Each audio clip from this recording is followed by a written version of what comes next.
Geoffrey Hill is an Englishman who currently teaches at Boston University. He's been called the best poet writing in England by The Guardian, among our finest poets by critic George Steiner, and the strongest British poet now alive by America's Harold Bloom. Mr. Hill has published about a half dozen volumes of poetry over a 40-year span.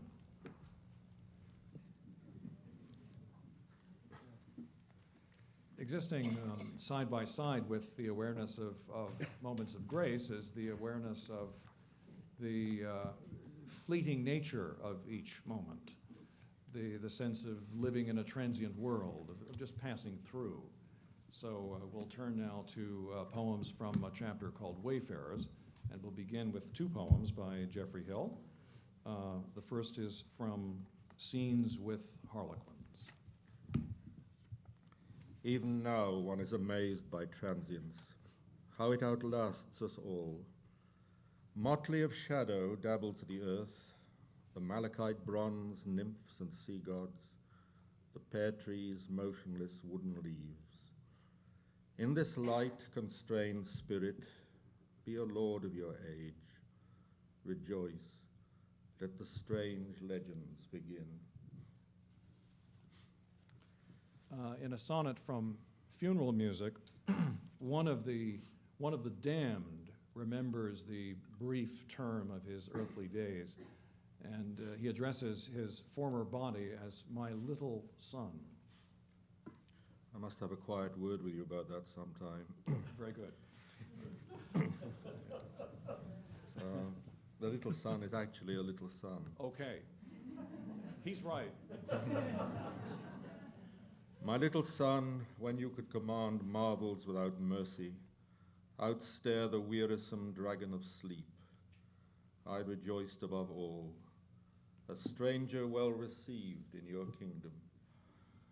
In those pristine fields I saw humankind as it was named by the Father, fabulous beasts rearing in stillness to be blessed.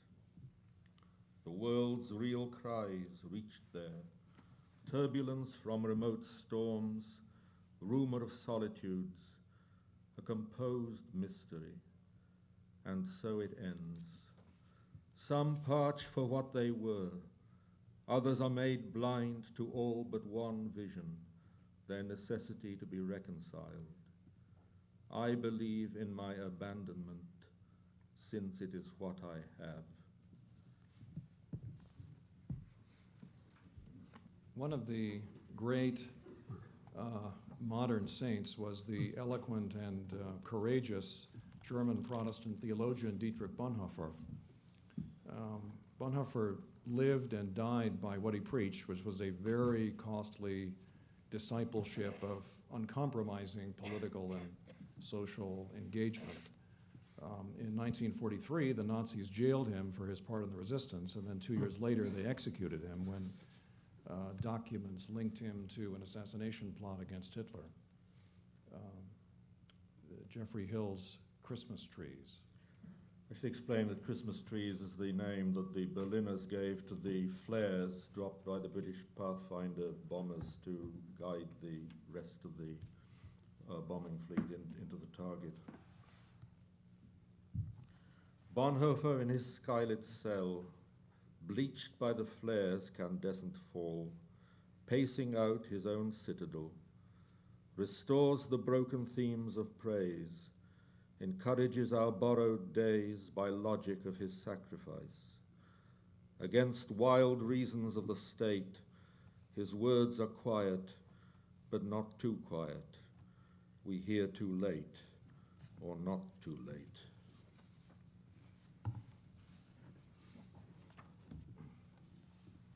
David, can I break in for just a second? Please do.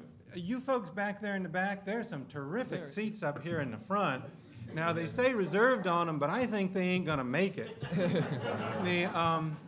And I swear, I will not let a drop of baptismal water get you, even if you're in the front row, unless you beg for it. For your office.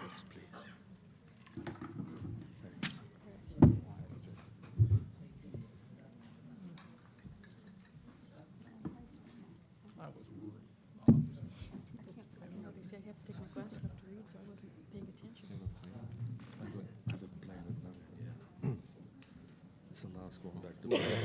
Boy, they're still avoiding the front row here. Come to me. Simple McPherson.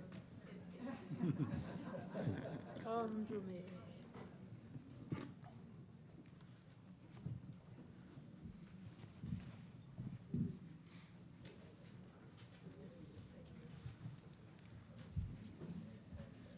Wonderful. Everybody's settled. Well, the folks up here have just arrived for The Darkness. Poems from a chapter called The Dark. And we will begin with Geoffrey Hill, The Bibliographers. Lucifer blazing in superb effigies among the world's ambitious tragedies, heaven sent gift to the dark ages. Now in the finest possible light we approach you, can estimate your not unnatural height. Though the discreet progeny out of their swim go deflated and dry, we know the feel of you, archaic beauty, between the tombs where the tombs still extrude, overshadowing the sun-struck world, the shadow god envisaged in no cloud.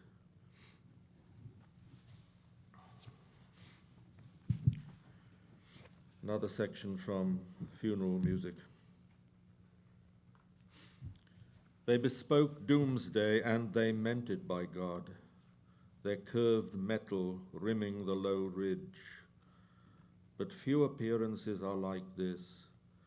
Once every 500 years, a comet's overriding stillness might reveal men in such array, livid and featureless, with England crouched beastwise beneath it all. Oh, that old northern business.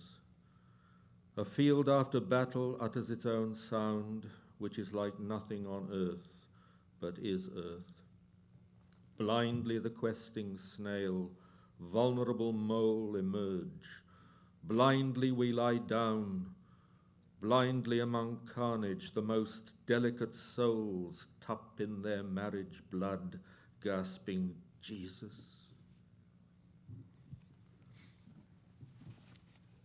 This next poem is called Holy Thursday, and to me, we might want to talk about it, I'd like to hear, it's about the necessary loss of innocence that's expressed in the Eden story.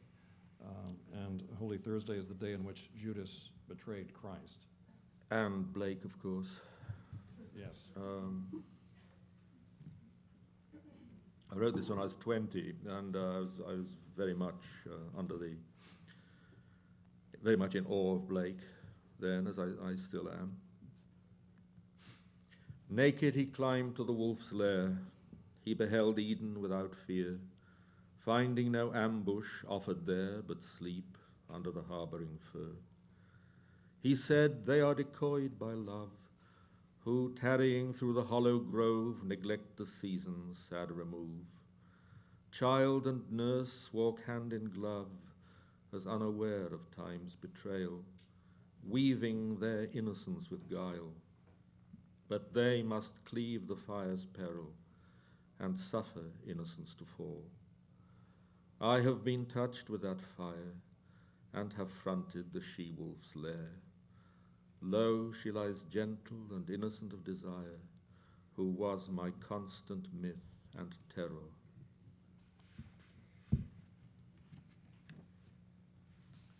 Geoffrey Hill's In Memory of Jane Fraser. This again is a very early poem. In one of the I think it was the Norton Anthology, the last line, dead cones upon the alder shook, the alder being a British tree, was misprinted as dead cones upon the altar shook. And I once sat through a 20-minute talk by a distinguished critic on why Dead Cones Upon the Altar Shook was so wonderful in its Gnostic, cryptic power. And I couldn't bring myself to tell him then, and I haven't been able to bring myself to tell him since. When snow like sheep lay in the fold, and winds went begging at each door, and the far hills were blue with cold, and a cold shroud lay on the moor, she kept the siege, and every day we watched her brooding over death like a strong bird above its prey, the room filled with the kettle's breath. Damp curtains glued against the pane sealed time away. Her body froze as if to freeze us all and chain creation to a stunned repose. She died before the world could stir. In March, the ice unloosed the brook, and water ruffled the sun's hair. Dead cones upon the alder shook.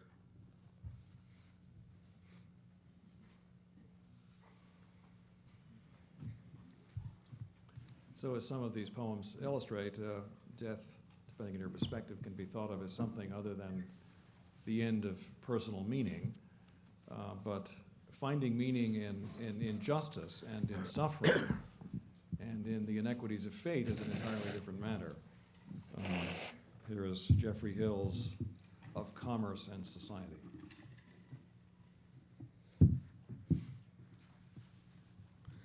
Statesmen have known visions, and not alone artistic men prod dead men from their stone.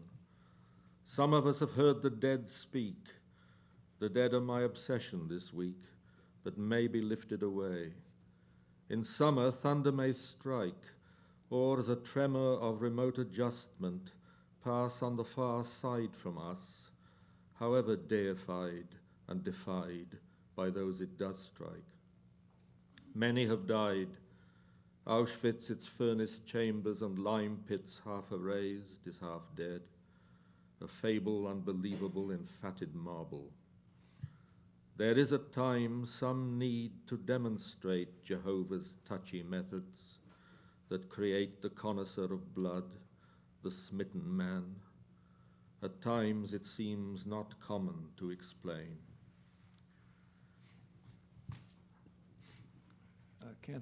Canticle for Good Friday is next, which tells the story of the suffering and injustice of the crucifixion from the point of view of the Apostle Thomas, the doubter.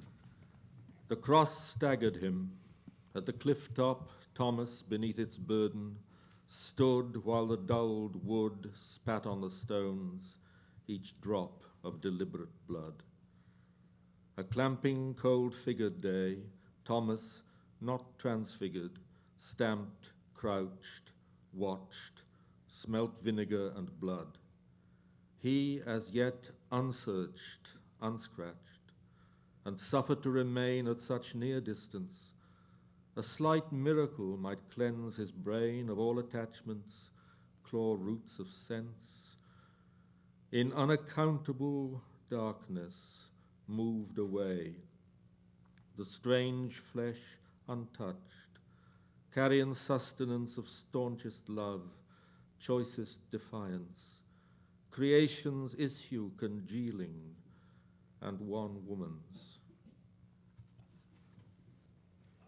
Two poems by Geoffrey Hill, The Genesis and Metamorphoses.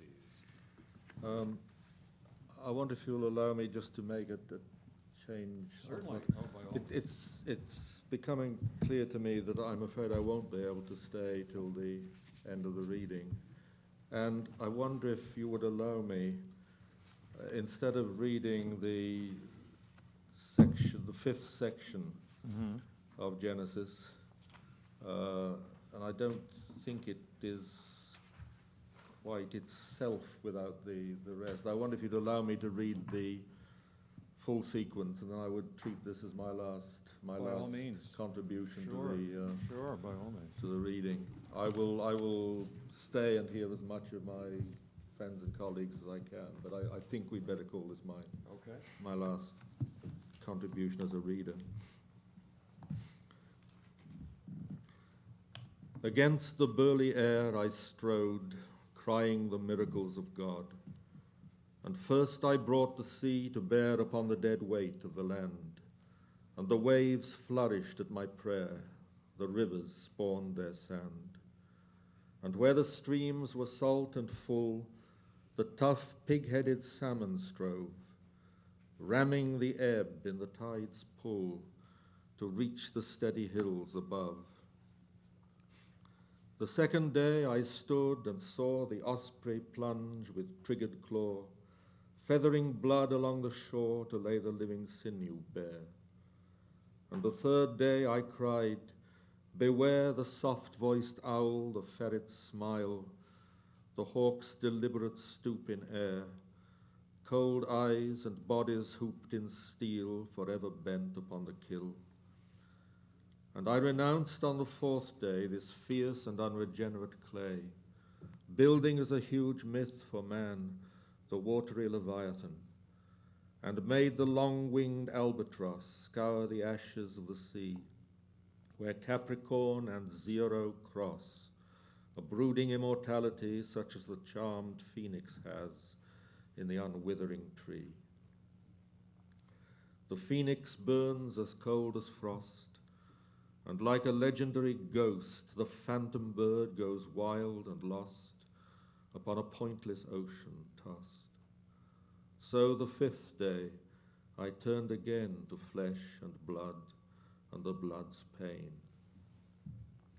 On the sixth day, as I rode in haste about the works of God, with spurs I plucked the horse's blood. By blood we live, the hot, the cold, to ravage and redeem the world. There is no bloodless myth will hold. And by Christ's blood are men made free, though in close shrouds their bodies lie under the rough pelt of the sea. Though earth has rolled beneath her weight, the bones that cannot bear the light.